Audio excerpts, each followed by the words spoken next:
Do you ever sit down to rest and immediately feel guilty? Like you should be doing something? Like there's always one more email, one more task, or one more thing on your to do list. Maybe you've convinced yourself that rest is earned, or maybe you've attached your worth to your productivity. Today, I want to talk to you about why so many entrepreneurs struggle to rest and what that struggle might actually be revealing. Because sometimes the problem isn't rest, it's the story we've attached to it.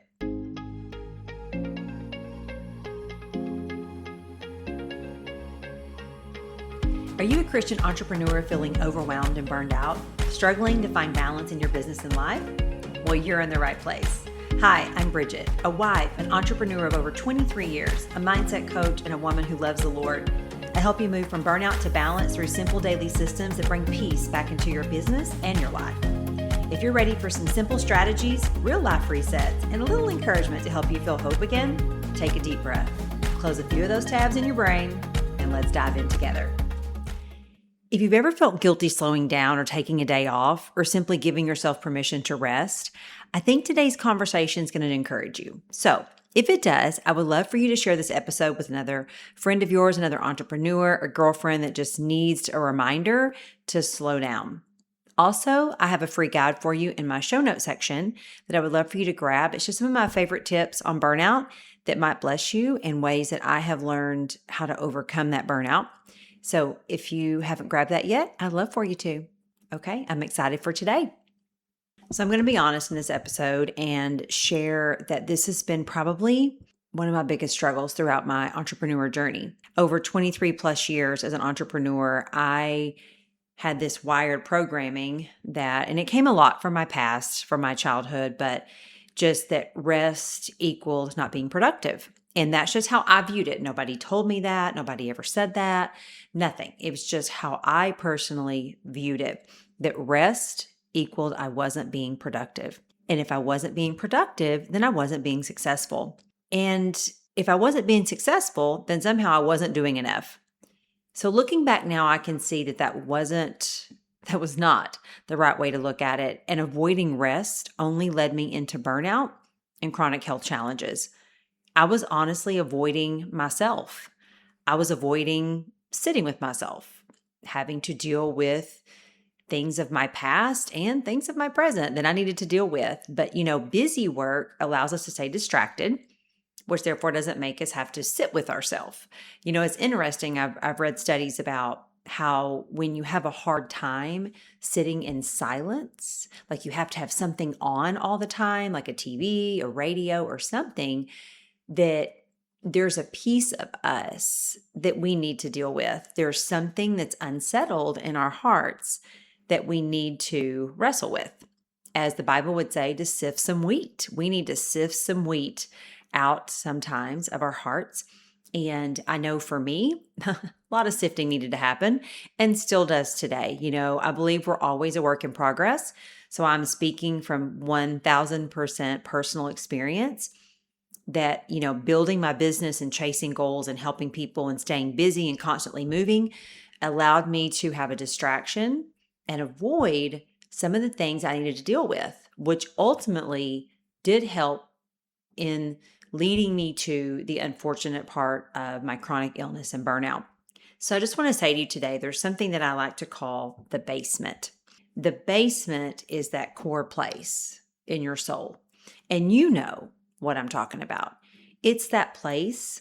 It's kind of like the deepest part of your heart where you just know that there's things in there that aren't good, things that you would love to be able to deal with. Maybe it's been a friendship or parents or an old relationship, something currently in your life. Whatever the case may be, we've got stuff in our basement.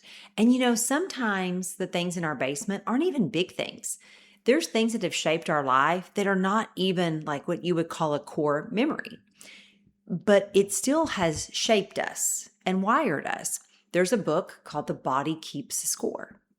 And this book really does talk a lot about how what we have lived in, what we have lived with. And for so many people, this is a totally new thought. I know prior to me getting sick and dealing with burnout, I honestly did not understand how important and how much our past affected us today.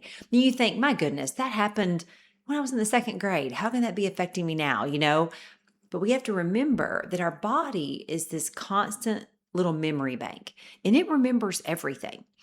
And so my lack of rest wasn't because I really didn't crave it. It's because it had been ingrained in me that rest wasn't productive and that if I rested, it showed weakness. It showed that I wasn't successful and I was always trying to prove myself. And so I wanted to always stay busy. And busy work kept me from having to think about the stuff I needed to think about. So I do believe that busyness isn't productive. And I do believe that it actually is more of a distraction than anything else. So that basement part of me was something that I needed to deal with. And I needed to go down in there. I needed to address it. I needed to, have awesome, wise counsel, whether that's a therapist or a girlfriend or somebody in your life, but just a way to deal with what was in that core place in my soul. I believe that sitting with the Lord and writing all that out, what are the things of your life that you would love to be able to just eliminate? Things that you have let, I wouldn't say eliminate, maybe that's the wrong word. Things that you would love to be able to give less power. Let's say that. Because I think there's another book that I love. It says Forgiving What You Can't Forget by Lisa Turker. I love her. And this book is so great because we're not ever going to sometimes forget the things that have happened. We can forgive it. And sometimes part of our soul and the rest that we have is releasing, my friends, of what wasn't meant for us to carry. God didn't mean for us to carry so much that we carry from our past into our current. And I think it shapes so much of how we function in society and as entrepreneurs. So here's what I want to share with you today. I think the first thing is that rest sometimes exposes what the busyness hides. So when we slow down, the fears, the disappointments, the insecurities, the wounds, the questions we've been avoiding, busyness can be a very effective distraction. And because as long as we're moving, we're not having to deal with what's underneath there. But healing's never going to happen through constant motion. And I believe that the Lord wants to quiet us so that we can hear his voice. I think sometimes too, the work of the enemy is so great that if he can keep you busy long enough and you don't rest enough, then you're not going to be able to hear from the Lord. The Lord wants us to rest. And so I believe that in that rest and taking away that distraction, because really, am I being honest? I feel like my business had become an idol. I didn't mean for it to, but it was just something that it just became everything I did all the time. And I know it wasn't healthy. And I kept saying in my mind, but if you love what you do, it doesn't matter. I would tell myself these things. And it was my way of justifying not resting and not sitting with the Lord as much as I should and all of that. So I just hope that this really lands with you today because and if not you, you may know somebody that maybe really struggles with this. I think that there's a piece of all of us that has a little bit of struggle, maybe a big struggle or a little struggle. But many of us aren't just struggling with the rest itself. I think we're also struggling with the story around rest. So if I rest, I'm lazy, or if I slow down, I'll fall behind. If people see me resting, they'll think I'm not serious maybe. Or if I'm not producing, then I'm not valuable. I mean, these are stories that we tell ourselves, but none of these are facts. They're just stories. And when we believe those stories, then guilt can set into our soul. So I think that's so important to remember. And so for me, rest is something that we don't have to earn. It's something that God wants us to do. So I think one of the biggest mindset shifts I've had to realize is that rest isn't a reward for finishing something. It's just honestly what God has given us as a gift to rest our soul. As entrepreneurs, we're never going to finish everything, right? There's never an end to the to-do list. I would say, oh, you know what? I'm going to take tomorrow off once I get all these things done. Well, you know how it goes. Then other things pop up and then you don't get to rest. So there's always going to be another thing, another email, another phone call, another goal, another project. And when I look at the Bible, look what God had on his shoulders. I mean, look, Jesus literally was walking among all of these people that wanted him, that wanted to sit with him, be healed by him, talk to him, and yet he still rested. And so I just have to remember that if Jesus could take time to separate himself to rest, then I can too. Rest has got to be part of our rhythm, because if we don't do it, then our body will stop us. And I've shared that in several different episodes. I am living proof, my friends, that if you don't hear this from anybody else, it will. You may be young and running at all gears right now, and you're thinking, man, that's never going to happen to me. And I felt the same way when I was in my 20s building my business in a very unhealthy way, building it and striving towards the next goal, looking at the scoreboard, comparing myself, not allowing myself to rest because then I might get behind. And so I did not build it in a way that honored the Lord, I feel like. And, in spite of that, though, God's been so good. And I just want to say to you, he is a loving God. He's gentle, he's kind, and he knows what's in your basement. He knows the deep wounds and stories that are in there that have shaped who you are today. And he's waiting, and he's patient, and he's going to sit with you. And when you do bring all of that to him, maybe you bring it in layers. You're like a little onion that he's going to peel back one layer at a time. And sometimes you may not even know what's in that basement, but something just isn't right. Whenever I was in my 20s, or even in high school, I had a dear friend, and she was a Christian. I didn't grow up in a Christian home, and so we didn't go to church every Sunday or any of that. And I had a dear friend that grew up in a Christian home, and we ended up going to college together. And I lived with her for 2 semesters. Well, no, I'm lying to you. I lived with her 1 semester at college before she went to a different college and I came home to a different college. But anyway, in that semester, what was very interesting is that never did she push her walk with the Lord on me, not one time. But she truly lived out the Bible. She was the Bible I had really never read. And while I didn't know everything about being a Christian or the Bible, I knew something was different about her. And whenever I met Pat, my husband, and we started talking about our walk with the Lord and, being Christians, and I wanted to become a Christian. We wanted to start our marriage off that way. And so we talked to the pastor, and my friend and I went to the same church. And the Sunday that I walked down to accept the Lord and want to be baptized, she was at church, and she came up to me and she was crying. And she said, I've prayed for this for years. But I want y'all to know something. I just felt in my soul that I knew something was different about her. She never pressured me. She never pushed me. She just loved me. I think she would have been exactly what Jesus would have been to me. She loved me all the way to Jesus. I'm sharing that story because I think that we can be that in our entrepreneur journey. I tell people all the time that people are like Santa Claus. They're always watching.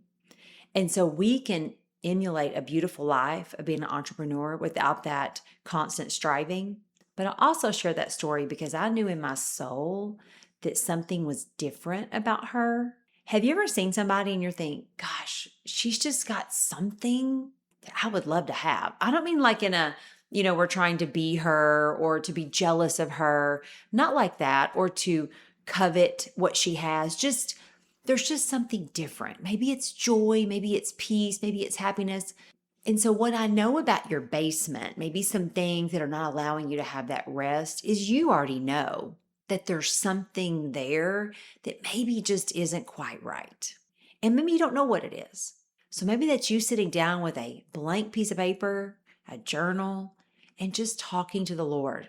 Write it out. Lord, reveal to me, show me, why do I struggle with rest? Show me in your word what rest means. Really just diving into what that can mean for you, for your life, and just being so excited about what God can do through rest. So as I wrap up today, I just want to remind you that it is okay, my friends. It is okay to rest. So what story are you believing about your rest? And what might your busyness be helping you avoid that we need to deal with? Because sometimes the greatest productivity isn't found in doing more. Sometimes it's found in finally slowing down enough to hear what God has been trying to tell you all along. So I'm going to give you a prayer today, a little short prayer, and I hope it encourages you today. And the prayer is simple. Lord, help us release the guilt we've attached to rest. Show us the stories we've been believing that don't align with your truth. Give us courage to slow down, trust you, and embrace the rhythms you've created for us. Help us remember that our worth isn't found in what we produce, but in who we are in you. In Jesus' name, amen. Okay, friends, today I just want to encourage you to rest. And if this episode has blessed you, please share it with a girlfriend that needs it. And I want to remind you that you can always reach out through our Facebook community. I love having a place where we can all come together and just be entrepreneurs doing this thing. So I hope you have a blessed day, and I'll see you soon. Hey friend, I hope this gave you a little more clarity and a whole lot of hope today. And if it did, would you share it with another Christian entrepreneur who's juggling all the things too? And if you haven't already, leave a quick review. It helps more women find this space. And remember, you don't need a full restart. Maybe you just need a simple reset. Small steps done consistently really do create change. And there is so much hope in that. So take a deep breath. Today is a new day, and you've got this. And I can't wait to see you next week.